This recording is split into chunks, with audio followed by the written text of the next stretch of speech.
also have Elder Alex Van Cannon in the front row over here. And so Alex is the president of the Elders Quorum. And then I think everybody now has met 70 Jim Nolan. And so, Jim, we're glad that you were back with us again this weekend. So as we begin this hour, we're going to go till about 10:45, 10:50, and then we will take a brief intermission, brief timeout, and then we will prepare to come back in for the second hour. So as we get ready to get started, if you'll bow with me for a word of prayer, and then I will turn it over to Brother Jim.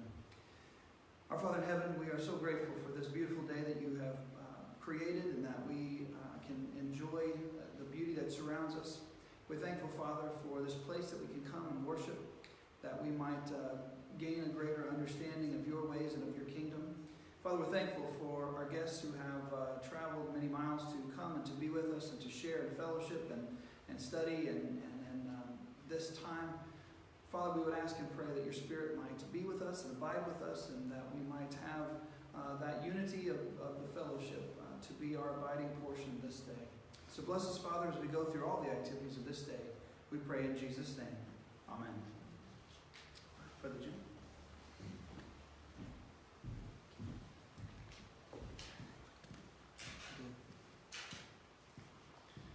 Well, Saints, it's so good to be with you here. I'm going to be going a little bit out of order than I normally do with this slideshow, just to accommodate. We have some people who are going to be coming later, and so kind of flip that around for you. So if it seems like I might be a little disjointed, that might be because I'm kind of thinking in my head here a little bit. One of the things I want to let you know is that please interrupt me. This is one of the times that when someone's talking up here, you can raise your hand or speak out or whatever you want to do. I don't mind being interrupted at all. In fact, I like it when we're actually interacting together. So please feel free to do so during this presentation. I really appreciate all of you for allowing us to come. And I'd like to extend President Larson's greeting. He certainly wishes he could be here. He'd like to travel and see all of you and so forth, but just wanted to give you his greeting. So with that, I'll start here and I'll kind of talk a little bit about our agenda. So our agenda today is going to be the direction of the church, kind of a little bit of a roadmap. I'm going to share with you our church movie that we've worked hard to put together, some ministry projects, and really just some great things that are happening in the church that are going on right now. Now, I'm going to kind of skip to closer to the end of that presentation, and we're going to talk about some things that are really more towards the membership side of the church. And that is our church management software. And I know this is not the most exciting thing that you could talk about, okay? It's just like accounting. I don't know how many of you are accountants or anything out there, but I didn't find accounting the most compelling, exciting thing that I wanted to do. But it is a science, and it's important, and it's valuable in an organization, because if you don't have it, you obviously don't know where you are. So it's a very valuable tool. So we have this church management software, and the idea behind it is it ties our whole entire enterprise together. Previously, you may not have known what the Remnant Church was set up on, but we had one little database over here running the membership records. We had another one over here that was running financial, kind of like a QuickBooks type of application that was running over here. And we had some other software that was doing scheduling for rooms. So nothing was tied together. We had disparate databases. And oh, by the way, we had names and phone numbers and addresses in the QuickBooks, and we had them over in the Church Helpmate that we were using over there. And unfortunately, the Church Helpmate was based on something called Access, and it would crash very often. And so we were constantly rebuilding the database and so forth. And there was no interconnectivity, and it was really kind of a problem. So when we got the opportunity, we went to church management software, and that connects us to one database where if, say, for instance, we have a member's record that we want to update, it updates it everywhere. One single point of entry makes it very simple, very important. Now, this covers our accounting, our communication, e-giving. There's a lot of things this software does that's really kind of compelling. One of the things that it does that I think is amazing is that it'll allow us to register events. So now for conference, when I get this all set up, hopefully our launch date for this going live will be somewhere in January. When you register for conference, you'll get an email and you can click on it, or you can go to your mobile device or wherever you want to actually access it, and you can register for conference, you can pay for meals, you can do all that great stuff right there online, and that's going to be a big plus. There's many things that it does do. It will handle payroll, it will handle all kinds of different aspects of the church. I'm trying to think of one of the other ones that is kind of compelling. Oh yes, the background checks, that's one of the other ones I like. Because I can simply put a tick mark on there for whoever that might be wanting to work with children, and it'll do a background check on that particular person. Obviously, get the permission first, but it's easy and it's set up and it's all integrated. One of the things that was drew me to this package was the fact that it's all mobile based. So any mobile platform, that's where it was really designed first. It's certainly the apps will work on a laptop or on a desktop, but it's on a mobile. And the reason for that to be is that 77% of us own a smartphone. And that's what's really important. And when you look at it, and some of these statistics, you get 3.1 hours a day. I've got a little app on my phone that keeps track of where I'm at. And I'm not quite that high, but I'm pretty close to about that. I'm about 2.5 hours a day I actually spend engaging on my phone. So one of the things I'll just skip down to is that you have 300 times more higher engagement in a smartphone than you would on an application there. I have my scriptures here on my phone. I've got the art revelations on my phone. This is where I go to do everything. And I'm not a millennial now. Millennials, this is their world. This is where they live, is on the phone, right? And it makes total sense. That's where they want to read things. That's where they want to look at things. That's where they want to get information. And I'm an Xer, just on the edge of the Xers and the baby boomers, and I still am the same way. I don't sleep with my phone like some of my kids do. They got it right on their chest, kind of thing. But what's that? Don't do that. You just said one of us did. Some of them, not this one. Not that. All I know is that I've gotten texts from you and Morgan at midnight. Stay up at midnight. Yes, you do. And that's the amazing part is that with social media and things that are going on in the world, people asking questions and things going back and forth, they're literally, we're connected all the time. And this is the device that actually does it. So this was really hopefully going to help us going forward, interacting. All right, so the e-giving side of this is one of the things that I wanted to get to. We had an e-giving portal. It's still there. It's clunky. Mm-hmm. And the reason it was is because we just didn't have the monies at that time to go do anything fancy than where we are. This is a true, full-blown e-giving site. So you can go to the website, you can create payment schedules, you can start what day of the week you want those on, you can set the frequency that you'd like to have those come out, you can set what terms you want, if you want it to come out of checking, or if you want it to come out of a debit card, however you want that to occur, you can do that, and you can cancel it at any time, you can give pledge money, you can do all kinds of great things with it. So it's a real platform in that. What we had before was just something to get us by along that side of it. So I'm hoping that people will take advantage of this. And here again, it's all designed from the mobile platform side.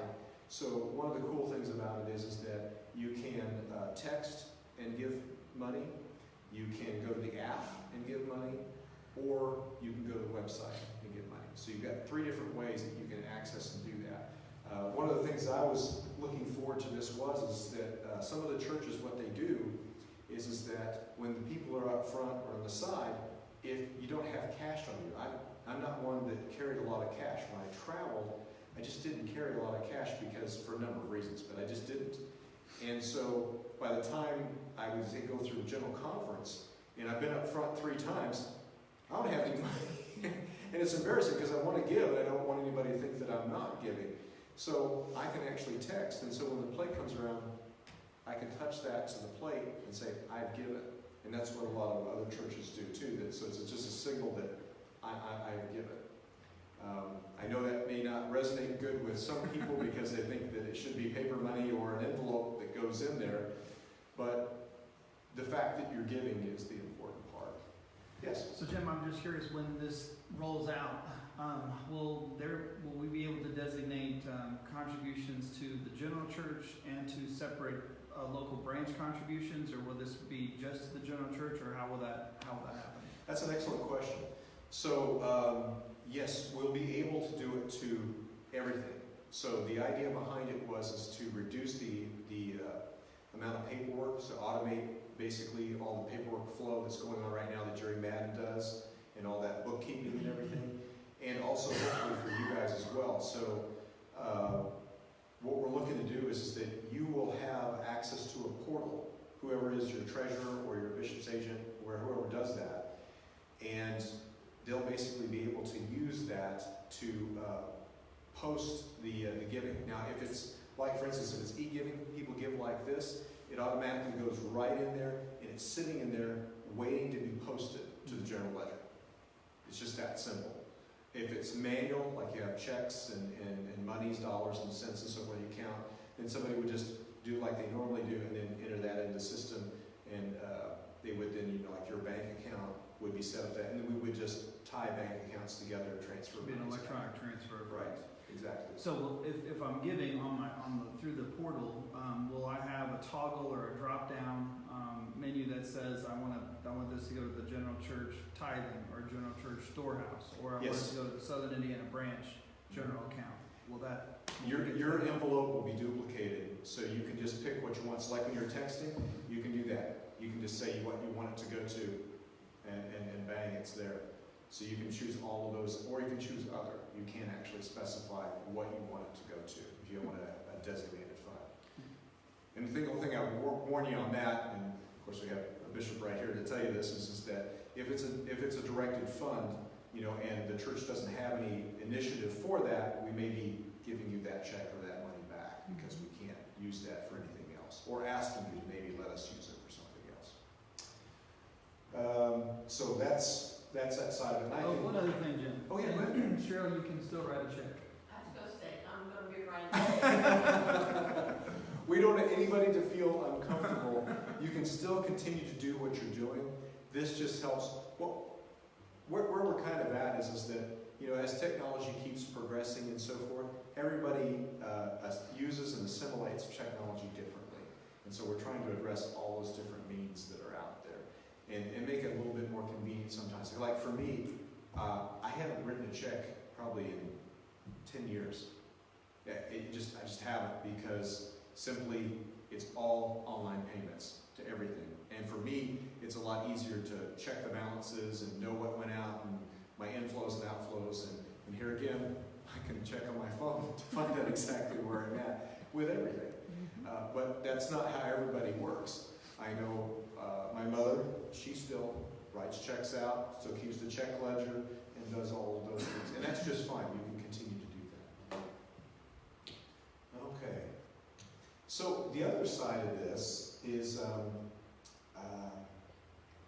the people side and the pathways. And so this up here may sound a little businessy, if you will, but it allows you pathways, allows you to define a process, create steps, assign leaders, add people to it, and mark progress and notes to it. And you're thinking, well, what on earth is that? And why would you want that, right?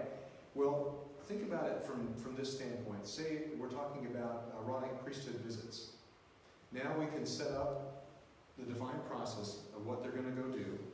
We can create those steps, and then we can assign leaders. In other words, those two particular priesthood men that would go to those homes, we assign it to the home that they're going to go to, the people they're at, and then they get a reminder on their smartphone of when the date is that they need to go be doing what they're doing.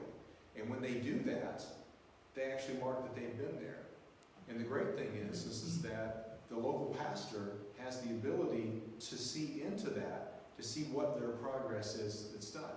Now, if you're a little smaller, that doesn't seem like a little bit like belt and suspenders, because everybody and where you're at. But if you're a little bit larger, that's really helpful because you've got a lot of moving parts and a lot of different people. But it helps you make sure that everyone is actually being visited. The other part of it is that it can be used, like for instance, say you have somebody that's new that comes to your branch and they're a new family. You can assign another family to them to make sure that, hey, every so often they take them to lunch. They bring them into their home and they go to lunch with them and they've actually engaged with them.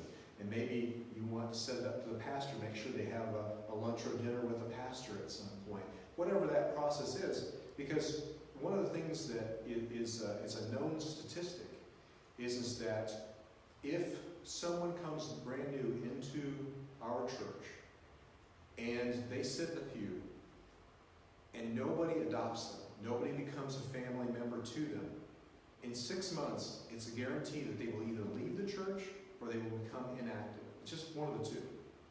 And it only takes 6 months for that to occur. I think it actually can happen, that's on average. It can happen faster than that. Yeah. But you really do have to have that engagement. And so some of these tools we can use to help make sure that we follow those processes, because today's a busy world. It's an extremely busy world for all of us. I know I live by my phone and the little calendar that goes in there telling me the events and the task list and everything that I do. I wasn't wild about, the term escapes me, time management. But I have found that I live and die by time management, and my success is based on how much time I have and what I do with that time. What is baked bread code for? What's that? Baked bread. Number one, bake bread, the first step under the order of steps. Yeah. So for instance, you could set this up so that on specific months, maybe one person is going to bake bread For communion. for communion. I thought So it was maybe it called- rotates within the day. Well, yeah. It's not a new religion. No new doctrine here. Bake bread means that's where you're bringing the money to the That's church. right. And that could be, yeah, that would be a bishop's interpretation of the, but yeah, here again, it's very flexible, so you could use it for whatever you wanted. Women's ministry could use this, youth ministry could use this. There's all kinds of things that you could set up, but you can set those processes in place and then set yourself reminders for what you want to go and do. And to me, I think that's very powerful, to make sure that you've actually executed on what you said you're going to do. Because that's an important part of, we all know if you don't do what you say you're going to do, you're not going to get anywhere. All right, so I'm going to jump around. What are we doing? We're pretty fast on time here. We're good. So we'll just have to duplicate some stuff, and that's okay. So let me just step back here, and I'll just talk about this for just a second. So I talked to you about the direction of the church, and I just wanted to, with this slide, let you know this is the direction of the church. It has not changed. I hope you know this ad nauseum. I hope you if anybody asks you, you can tell them what is the mission statement of the Remnant Church.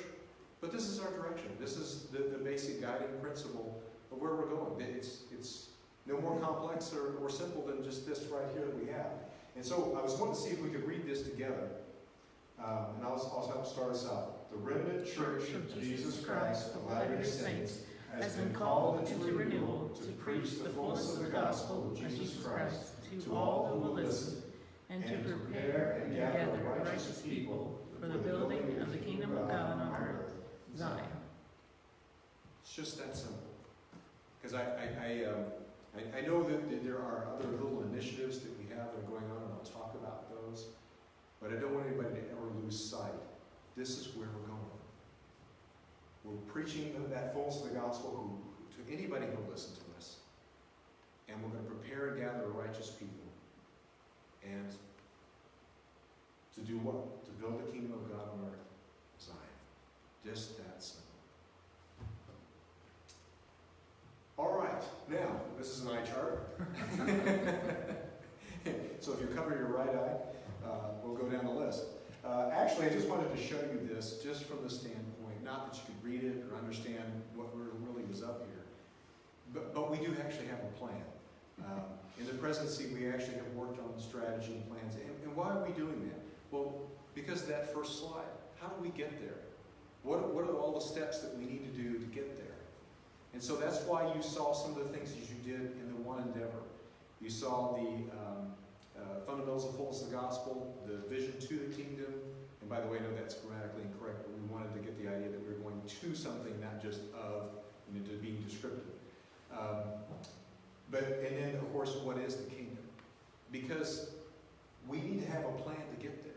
How are we going to do this? And so this is kind of what this was set up for. And we had an arrow, is what we were looking at.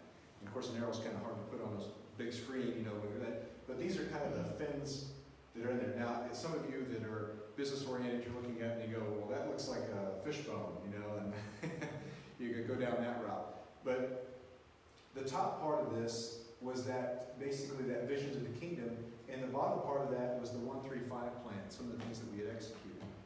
We had completed the 135 plan ahead of schedule. And so we are looking to actually do another 135 plan to go through some more incremental things that we want to do. Yes? 135 meaning 1, 3, and 5 years, right? Yes, thank you. Yes, thank you. Yeah, so at 1 year, what do we hope to achieve? What goals and objectives do we want to do? At 3 years, what would those be?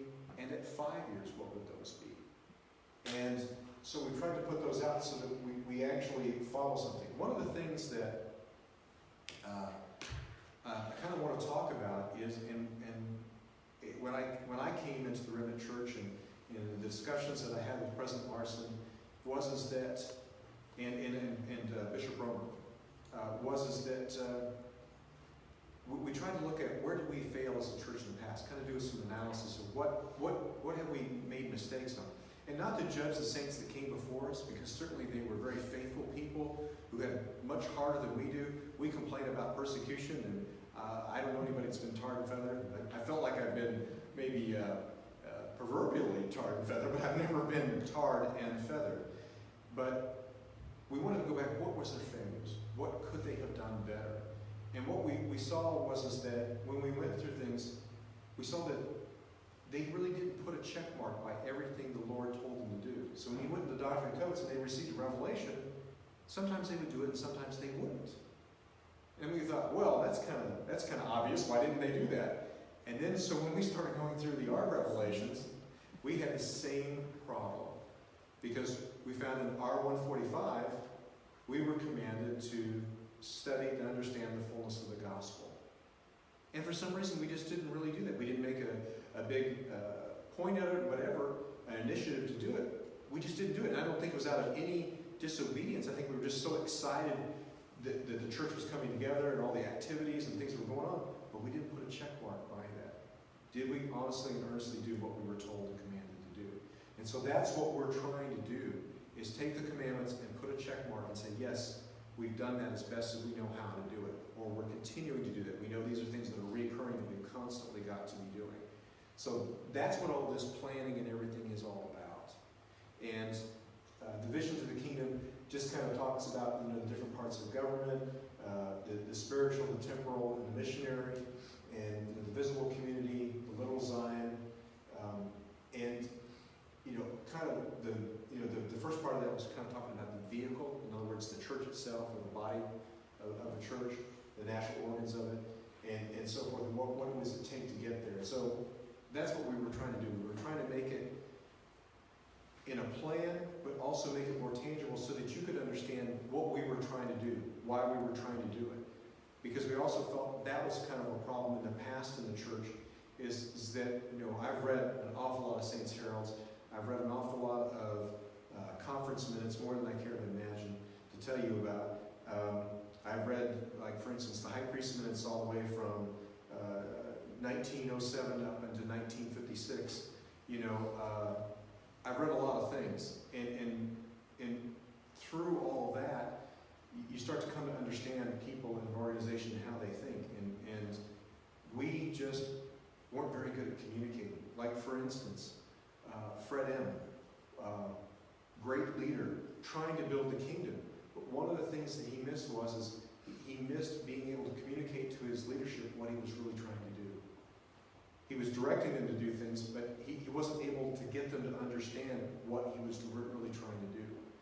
And some of them, I would argue, he probably should have sat on the bench because they were a little ornery. But that was something that I saw in his administration when he was president, that he struggled to be able to do. And so we just want to learn from those things and go forward. All right. Any questions on any of that? I would, Oh, sorry. go ahead. I was just gonna ask if this would be available, since it is a little difficult to see all those different details. Would that be something that we could get and have available for the congregation that we could kind of use to study at a subsequent Sunday school class or something like that? Yeah, absolutely, Okay. absolutely. And this is just one of them. I have other diagrams that come in there because we're trying to make sure that, because the fullness of the everlasting gospel encompasses everything, right? And so there's a second volume of that coming out. I just had the first volume, it doesn't have everything in it, but we also have other strategic plans that we'd like to share with all of you, and so you know what we're doing and so forth. And heaven forbid, we might make a mistake, so you might point out something we didn't see, because we don't know everything. We know what the Lord's told us to do, but we know that when everyone gets a chance to look and see where we're at and so forth, we can do things better, because we get more feedback, and you can help us, and hopefully we can help you. All right, so this is kind of loosely calling this a roadmap.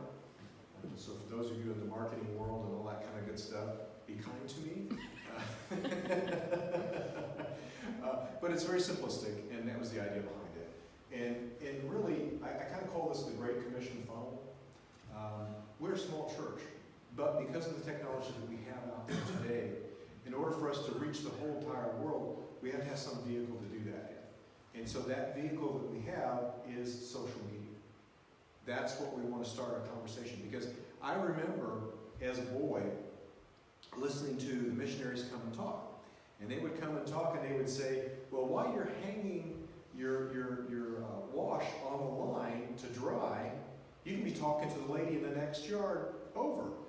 And of course, well, they invented this thing called the clothes dryer, and nobody does that hardly anymore. They might still do it, but I don't think too many people do that. And oh, by the way, there's nobody in their backyard because nobody ever goes outside their house anymore. no one's ever home. And generally what happens is in most neighborhoods, especially in the suburban-like areas, everybody, garage door goes up, they slide in, garage door comes out, and you never see them until the garage door goes up and they leave. So interaction with your neighbors just isn't where it is. So where's the conversation? It's moved. And the place that it's moved is social media. That's where people are having conversations and want to talk and so forth. It's not like the days where and I only know about this because I remember talking to my grandfather about it, and my parents seem to know a little bit about it, which is that you just showed up at somebody's house and unannounced and visited with them. And if they were working on something, if they were working in the house, or they had some work, you roll up your sleeves and you just helped them. And so they were much more social and so forth. And today, people would freak out if you just showed up at their house unannounced and so forth. That's just not how our society works today. But this is where the conversation can start. And you can start a conversation there just almost like you did back in that day. Because you're not under the time constraint. It's just like when someone sends you a text. You don't have to stop everything you're doing and actually answer it right away. You can wait a few minutes till you finish where you're at, and then you can text somebody back. And that's one of the values of that. Well, anyway, so social media is that huge funnel that grabs the whole world, and we try to pull them down to the website. Now, it's an argument whether they hit the website first or the social media. We don't know. That's a race that I'm not really sure who wins on that. But that's where we're kind of looking at those two vehicles right there. And so, if you think about what I was talking about before, trying to put a check mark by each one of the scriptures we're told about, can anybody tell me what did the Lord tell us in the Art of Revelations in 162? Let me look on my phone. To continue to build out our endeavors with Exactly, and also to basically the live stream media. That was to be, was the part that Kevin always has a problem with, and that is Bishop Romer is at all costs. That's right. He wanted a real definition on that. He was like, "Can you give me a definition on that?" I said, "No, there's no definition on that. We need whatever we need." Yes, that's where we're going, and that's what we're trying to follow with that. Also, in the Doctrine and Covenants, it talks about where you cannot go, you sin. Well, this is very much the same thing that falls in that. We can't go necessarily into all the world. We're not that big a church. We don't have that many people, but we can sin, and this is the way that we can sin. So we have these two here. I have a hard time doing away completely with visiting with friends, visiting with your work people. The social media would leave me cold, because I don't do it. And there's a lot of people who don't do Facebook and everything. Sure. And I think that's our trouble. We don't go and visit our neighbor. We don't say, hey, or we don't, at work, we don't put ourselves out. We're afraid to tell our testimony. We're afraid to tell people we believe in Jesus. Sure. And I just feel like we shouldn't leave it totally out. Oh, well, it's not. It's not. So you'll see down here that there are others, and we do expect that, and we welcome that. So anytime you have an opportunity, wherever you are, you should be witnessing.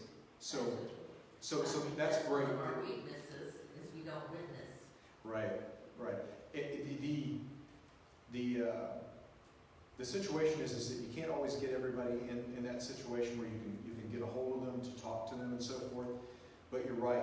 What we hope to do is that with social media, with people we don't know, that we can't have a conversation, because one of the things about social media that's kind of neat, and the website is that people that are looking for us find us, and so it's a first point of contact.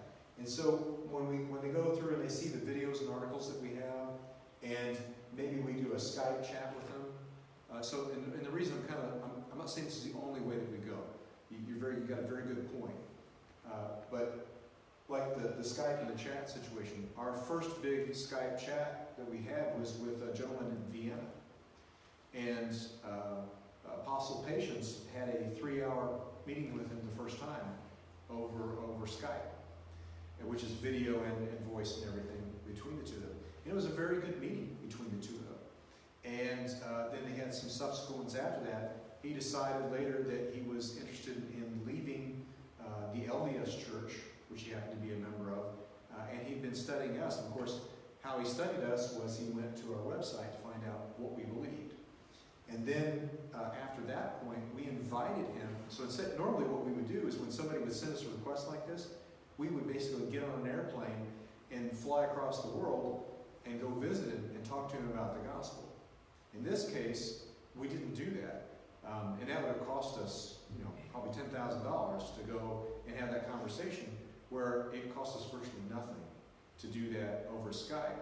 Now what we did was because he has the means, we invited him to come to Independence, him and his family, to check us out, to see who we are. Are we genuine? Do we really believe what we say we do? And then at that point, if you're interested, you could ask for baptism. And so that's where we've left it with that particular gentleman and his family. And then we have the visitor center. And the visitor center is, in Independence, and I'll talk a little bit more about that. But that kind of helps put us on the map. And hopefully, we have people taking people there. So if you have a friend or somebody that, that might be in the area or wherever, or even traveling there, you can take them to the visitor center and they can see the church movie and all the things that go with that. Are we doing on time? Looks like we're doing okay. Okay. And then if we have somebody that has real interest and they're at a point where we can get the visiting missionaries, then they'll come and actually sit and talk with them. And if it goes further from that, then we're looking at cottage meetings, and then also to baptisms, we hope. That's what we're hoping to get everyone down. And that gets them to membership. Now, this is something that I want to talk a little bit about. We have another parallel path, and I don't have it up here yet because we're still working on it. But basically, we have another category. So it takes membership and it puts it up here, and then we have kingdom member down here. Because that's one of the paths and the tracks that in the past in the church we found we really didn't do. We got people in the door into the church, but we really didn't study and look at what does it take to take you from membership, which is just inside the door, to actually being a kingdom member. Well, there were some efforts that were done and some materials that were created, but there wasn't really a big concerted effort with that because they were really more worried about the missionary aspect of it. And so we're trying to make sure that we cover the bases on that side as well. And here again, not throwing stones at anybody in the past. We just want to make sure that we're doing, again, everything we've been commanded to do and make sure that everyone understands what it is going to take in order to be a kingdom member, not just a member of the church. Okay. So, under the church movie, and I thought it was going to be past that, so I'm going to skip over that. And let's see. I'll just talk about the visitor center here for a little bit. The visitor center that we have, does anybody know the significance of the visitor center? Why would it be important for our church to have one? Because the Mormons have well, you can always look at the competition and say, yeah, that's true. What it does is it kind of helps bring legitimacy to an organization. So one of the things that the visitor center says about us when we have it is that we're not just a culmination of a bunch of branches that are out there. We're actually have a stake in the ground. We're actually going to be here. We're actually big enough that we're organized and we have processes in place. And so if you come to our church, it tells people and infers to people that we actually have our act together, for lack of a better way of saying it. And it's important to have. Will it bring in many people in the church? We really don't know exactly how well that does. One of the things that it does do is that it puts the level of awareness of our church out there so people see us. We actually all of a sudden pop up and we're out there. The interesting thing that I have found is that I've had a lot of the people in the restoration branches that can't wait to see it. And I was like, really? And that's good. That's really good. And a lot of young people that are willing and ready to see it. And so that's another positive thing that's out there. As Alex always reminds me, is that the youth of the church, whether you're looking at the Restoration Branch movement or either the different groups within the Restoration faith, they're not really, they don't like the infighting. They don't like the issues there. They perceive it to be politics, they perceive it to be negative and so forth, and they don't like that. So they're not looking to be a part of that game. They're looking for somebody who's actually looking to build the kingdom. Are you going to do what you say you're going to do? And that really resonates with it. Like, for instance, you'll see when we show the video for the movie The Church, if you say you feed the poor, well, where do you do that?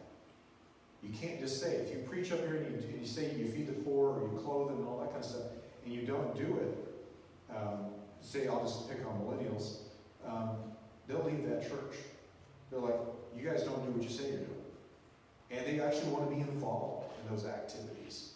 They don't just want to hear about it, they want to do something. They feel a very big connectedness and wanting to actively be a part of it. And so that's a part of this. But anyway, this helps us communicate all that. So this is a picture of the room that's there. It has 7 screens, and those 7 screens are all playing at once. It's actually 7 different movies all playing at once, and they're synchronized. And so what I'm going to be showing you later on is just the main screen, the center screen. The side screens actually kind of come up and they give you context. So if we're talking about the ordinances of the church, and you'll kind of see that we bring those up, when we talk about baptism, laying out of hands, all that kind of stuff, it starts popping up in all those other parts of the screens. And so it's very interactive. It really grabs people's attention, and they kind of go through kind of a little bit of a journey. Or like, for instance, we have the Grove. So when you see the Grove, all the screens turn into the Grove. And so you're actually walking and moving, so you feel the movement going through there. So it's got some cinematic qualities that are in there. We have simulated lightning, so the lightning storm that's in there, I've actually got a lightning generator in there, and so it actually mimics that exactly to the sound. And so it's got, like I say, a little bit of a theatrical thing, but that helps bring people in and kind of have a little bit of experience. Yes? And I'll just say, when we've been to Kirtland, for instance, and we go through some of the visitor centers that the Mormon church or even our LDS church in the past had, you know, when you have that higher quality experience, or when we went to Palmyra and when we went to the Grove and the LDS church that operates, you know, the visitor center and the outdoor pageant that they had, I mean, all of those things, when they're done with excellence, it really does raise the bar and raise the awareness and raises the intent, and I think the seriousness with which we take this entire operation that we're in. So I think that, you know, to validate or to talk about, when we've been to those experiences, we walk out of there, and if you have a wow experience, if you have one of those wow moments, that's something you're going to remember. Also, if you walk in and it's Bush League in third class and it looks horrible and it looks like somebody just kind of threw it together, then it looks like somebody just threw it together and you didn't really care. So I think I think if we're going to do it, I think doing it, whatever we do in excellence is important. You said that, you articulated that very well. I hope that got caught on there, because I want to use that. That's an excellent way of putting that, because I've been to some of the visitor centers that other groups have put on, and I wanted to gnaw my arm off to get out of there, and I couldn't. And we're only talking about like a 3-minute video that they had, but it felt like it was a 30-minute video.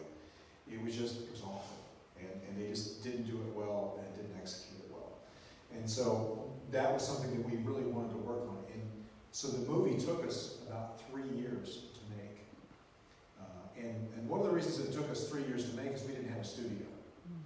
So we had to continually set up equipment, get the right lighting levels, get the right volume levels, and then tear down and set up and tear down and set up. And I might talk about it again when I have the other folks here. You said 10:45? Yeah, I think So we got another, whenever you want to wrap up the next 5 minutes, will be just fine. Okay, yeah, so I'll just wrap up here, and we'll talk about the rest of that later. So the theater seats about 20 people comfortably. It's fully automated with the lights, so it's all controlled from an iPad. You hit start and stop on the movie, the lights go down, they dim, turn off, runs the movie, and when the movie's over, lights come back up. We're all ready to go. So try to keep the professionalism and all the automation in there. I did put 5.1 surround sound in there. I was asked if that was necessary, and I felt it was necessary to feel it. You know, good quality sound here again, like Brother Richard talked about, is really important because you really get to feel the experience of the music scores that we have and everything. They're really beautiful, and on a good sound system, they make a big difference if it's surround sound. Also, we have some effects that go that way. So, for instance, we have like a bird tweeting and going somewhere. It actually goes around the room and follows that. So we try to use a lot of different cinematic things to kind of draw people in to the movie itself. Well, this is a good place for me to stop, and thank you all for watching with me, and I guess we'll be back in about 15 minutes. Sounds great.